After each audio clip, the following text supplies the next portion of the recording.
أعوذ بالله من الشيطان الرجيم. بسم الله الرحمن الرحيم. تبت يدا أبي لهب وتب ما أغنى عنه ماله وما كسب سيصلى نارا ذات لهب وامرأته حمالة الحطب في جيدها حبل من مسد. صدق اللہ العظیم. اللہ کے نام سے شروع جو بہت مہربان رحمت والا. دوستوں، سورہ لہب آپ نے نماز میں یا تلاوت کے وقت خوب پڑھی ہوگی، لیکن کیا آپ نے کبھی جاننے کی کوشش کی کہ اس میں پیغام کیا ہے اور یہ کب نازل ہوئی؟ تو آپ یہ جان لیجئے کہ اس میں دو لوگوں کے عبرت ناک انجام کا واقعہ ہے جو اللہ نے اس صورت میں نازل کیا ہے. سورہ لہب ترجمہ: ابو لہب کے دونوں ہاتھ ٹوٹ جائیں اور وہ ہلاک ہو جائیں. نہ تو اس کا مال اس کے کام آیا نہ تو اس کی کمائی. اب وہ بھڑکتی آگ میں داخل ہوگا اور اس کی بیوی بھی جو سر پر لکڑیاں لاد کر لاتی ہے. اس کے گلے میں ایک خوب بٹی ہوئی رسی ہوگی. سورہ لہب کی تفسیر: اللہ کے رسول صلی اللہ علیہ وسلم نے جب اسلام کی تبلیغ شروع کی تو سب سے زیادہ جن کا ساتھ ملا وہ آپ صلی اللہ علیہ وسلم کے چچا ابو طالب تھے، اور جن کی طرف سے سب سے زیادہ تکلیف پہنچی وہ بھی آپ کا چچا ابو لہب تھا.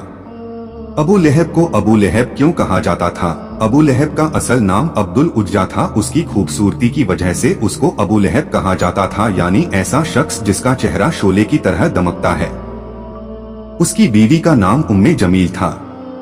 رسول اللہ صلی اللہ علیہ وسلم کے نبی بنائے جانے کے بعد جب تک یہ دونوں میاں بیوی زندہ رہے، نبی صلی اللہ علیہ وسلم کو تکلیف پہنچانے میں کوئی کسر نہیں چھوڑی.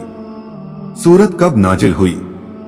جب آقا محمد مصطفیٰ صلی اللہ علیہ وسلم نے اللہ تعالیٰ کے حکم سے پہلی بار صفا پہاڑی پر چڑھ کر مکہ والوں کو جمع کیا اور ان کے سامنے اسلام کی دعوت پیش کی تو ابو لہب نے کہا تم ہلاک ہو جاؤ، کیا تم نے ہمیں اسی لیے جمع کیا تھا؟ اس موقع پر یہ سورت نازل ہوئی. اس کی بیوی ام جمیل بھی آپ صلی اللہ علیہ وسلم کو تکلیف پہنچانے میں آگے آگے رہتی تھی. حالانکہ ابو لہب مکہ کے دولت مند لوگوں میں تھا، لیکن کنجوسی کا یہ حال تھا کہ اس کی بیوی پیٹھ پر لکڑیوں کا ڈھیر اٹھا کر لاتی تھی اور بنی ہوئی رسی سے اپنی پیٹھ پر رکھ کر گردن سے باندھ لیتی تھی. چنانچہ اس سورہ میں ابو لہب اور اس کی بیوی کے ہوئے برے انجام کا ذکر ہے. یہ ہاتھ ٹوٹ جائیں اور برباد ہو جائیں ایک محاورہ ہے جو اردو میں بھی بولا جاتا ہے. ابو لہب کا انجام. چنانچہ ابو لہب کا انجام یہ ہوا کہ بدر کی لڑائی کے ایک ہفتہ بعد ہی اس کو ایک پھیلنے والی بیماری لگ گئی جس سے وہ مر گیا، اور مرنے کے بعد اس کی لاش 3 دن تک یوں ہی پڑی رہی. لوگ اس ڈر سے کہیں یہ بیماری ان کو نہ لگ جائے قریب نہیں جاتے تھے. جب 3 دن گزر گئے اور بدبو بہت بڑھ گئی تو کسی طرح اس کے لڑکوں نے اس پر دور سے پانی بہا دیا اور مکہ کے اوپری حصے پر ایک دیوار سے لگا کر اوپر سے پتھر ڈال دیا. اسی لیے اللہ نے فرمایا کہ اس کا مال اور اس کی کمائی کچھ کام نہ آئے گا. یہ تو دنیا کا حال ہے، اور آخرت میں جو ہوگا وہ تو اس سے کہیں زیادہ دردناک ہے. ابو لہب کی بیوی ام جمیلہ کا انجام. ابو لہب کی بیوی ام جمیلہ کا حال یہ ہوا کہ وہ لکڑی اٹھا کر لایا کرتی تھی، اس کی رسی اس کی گردن کا فندہ بن گئی اور وہ مر گئی. آیت نمبر 4 اور 5 حمالۃ الحطب میں اسی طرف اشارہ ہے. ترجمہ اور تفسیر کنز الایمان.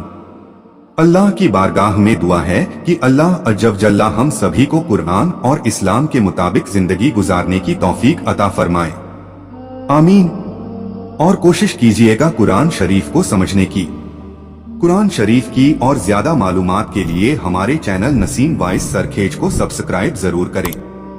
انشاءاللہ ملتے ہیں اگلے ویڈیو میں. اللہ حافظ.